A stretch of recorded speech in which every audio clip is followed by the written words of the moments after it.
Hey everyone, it's Rihanna and welcome back to another video. Today I'm going to be doing a TV review for season 1 of The Man in the High Castle, which is the new Amazon Video original show. So this TV show is based off the novel by the same name, The Man in the High Castle by Philip K. Dick, and I have not read the book, so there'll be no comparison to what the book is like compared to the show, and this will also be a spoiler-free review because I want you to watch the show and I wanted us to discuss spoilers down below in the comments. It's based in an alternative World War II where the Nazis win the war, and New York side, the east side of the USA, is owned by Nazi Germany and San Francisco is owned by the Japanese. And there's this part in the middle of America which is called the neutral zone where people can go to if they are not wanted in either the Japanese section or the Nazi section of America. One nation, under rule,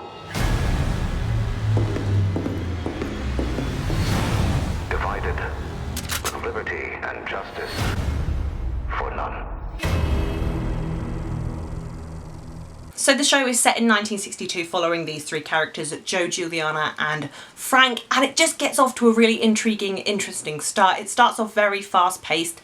The pilot episode got me so intrigued in the show just because there were these two people from across America who had to meet and get these films, these propaganda films, and I'm all about TV shows or films that are about films. The show starts off following three main characters, the first one being Juliana Crane, who lives in San Francisco, owned by the Japanese, and she is handed this film by her sister Trudy to transport to the neutral zone, and the film shows what would have happened if America had won the war, and it's their way out, and it's made by a man called The Man in the High Castle. And the second character we follow is Joe Blake, who lives in the Nazi-owned part of America in New York, and he is trusted with another film by The Man in the High Castle, who is this mysterious being who makes propaganda films about the future and what things would have been like. He is trusted with the film to take to the neutral zone to give to the other person from San Francisco who's bringing one. So Juliana and Joe must exchange films as part of their mission. The third main character that the show starts to follow, even though it goes on different tangents and different characters, is Frank Frink, who is Juliana's boyfriend, who is interrogated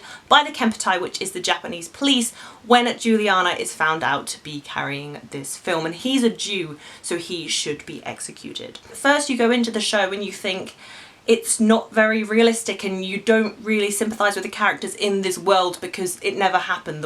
The Nazis never won the war. We don't know what that's like. So it does take you a little bit of time just to get yourself into the world, but I promise you the world building in this show is incredible, from the costumes to the production design, everything that is like plastered with Nazi symbols and everything. It just looks so real, and you just get really invested in the world, like you're following these characters and like you're in the world of The Man in the High Castle. So the show does that fantastically. The world building is absolutely incredible. What the show does fantastically in plot and world building kind of lacks in its characters. I don't feel like they had enough depth and development with all the conversation and dialogue that goes on in The Man in the High Castle, because it is very political. You would think that they had more time to develop the characters. Although I do really like the two main characters in this show, Juliana and Joe, I think they have a great chemistry, and putting them together as the holder of these films is just really great, and I love their chemistry. Juliana is played by Alexa Davalos, and I absolutely love her in the show. I think she's really smart and not trustworthy. None of the characters in this show actually are trustworthy, just because there's so many plans and deceiving plots and things like that, but I think she did a great job in the show. And Luke Kleintank plays Joe, and I think he does it fantastically. I absolutely fell in love with his character. He gets a little bit more background than Juliana does. Juliana does get background and we see what she's been through in her life. Although Juliana and Joe do have a really cool chemistry and a subtle attraction towards each other, it feels like their chemistry and Juliana's chemistry with Frank doesn't really work out at some points in the show. The acting is great, but there is a lot of filler dialogue in the show as well, where it doesn't seem like their chemistry and their relationship is quite as realistic as it should be. The most well-developed character in the show, I would say, is Frank Frink, played by Rupert Evans, and he's just great in this show. His acting is superb. And as I said, those are just three of the main characters that we follow in the show: Joe Blake, Juliana Crane and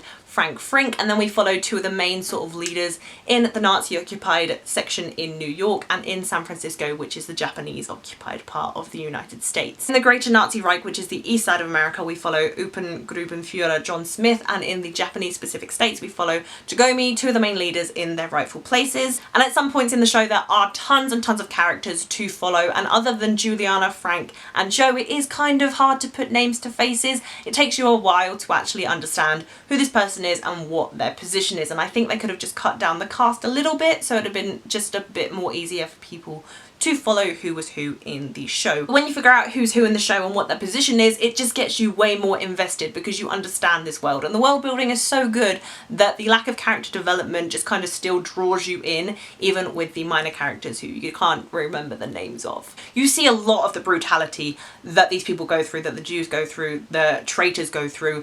This show does not hold back on its violence and its action, and the action's great, and the violence is just brutal and really, really dark. The show is quite dialogue heavy and very political based, and you know those scenes in Inglourious Basterds where they're just talking about politics and what's going on in the world? There are tons of those in The Man in the High Castle, and they always have so much suspense and so much tension building up with this conversation that you know they're just going to end badly. And they pretty much always do, but they just do it so well, and they always surprise you with these conversations. And it's not all action, but the conversations are just as intense as the action is. The way that they shoot this show is absolutely incredible and beautiful. The cinematography is very, very cinematic. You feel like you're watching a short film every single time you watch an episode. It is just stunningly beautiful. And as I said, the production design and the art design of this show just really, really sucks you in. The world building, as I've said many times, is incredible. These two films made by The Man in the High Castle that Juliana and Joe have to take to each other is just the beginning. When these two films are discovered, everything starts going off. There's wars and civil wars, and you don't know what character is going to do to another character in the next step. It's kind of like a propaganda, like people are now believing in something different, so that causes a lot of difficulties and just a lot of shit goes down in the show when these two films have arisen, because it just causes a lot of problems for the Germans and the Japanese. Every character in the show is unexpected and you do not know what's going to happen next, and that's what I really, really like. I was sat there gasping at my computer screen at what was happening in this show because I didn't expect it at all. You're really sucked in by the first 3 episodes. You kind of lose it a bit in the middle, but by episode 9 and 10, which blew my mind, you will just be completely hooked on the show, just taken in. The cliffhangers are great. The Man in the High Castle has great world building. It kind of lacks in character development, but I still am attached to the characters and I want to see more of them and see where their story goes. I want to see more about the propaganda films and who this mysterious man in the High Castle really, really is. Sometimes the dialogue scenes can be super intense, sometimes they can be super slow, but the last 3 episodes of this series blew my mind and just made me want season 2 to come now. If I was going to give The Man in the High Castle a rating, it would definitely be a win. I thoroughly enjoyed the show. I really want a season 2 to happen. If you like the first 2 episodes of the show, definitely keep watching. If you lose interest between episodes 4 and 5, then just stop. But I promise you, the last 3 episodes of this season were just... So if you guys have seen The Man in the High Castle, let me know what you thought of it down below in the comments, and would you like to see a season 2? Also, if you like this review, please be sure to give it a thumbs up, and if you haven't already, please subscribe to my channel. I'll be bringing you lots more TV reviews and movie reviews for you guys very, very soon, especially Jessica Jones, the new Marvel Netflix show. I'm obsessed with it, and I'll have it done soon, and then I'll have my review up. Just watch this space. All my social media links, including my Twitter, Facebook, Instagram, and Letterboxd, will be down below in the description. Thank you guys so much for watching. That's all I have for you today. Bye!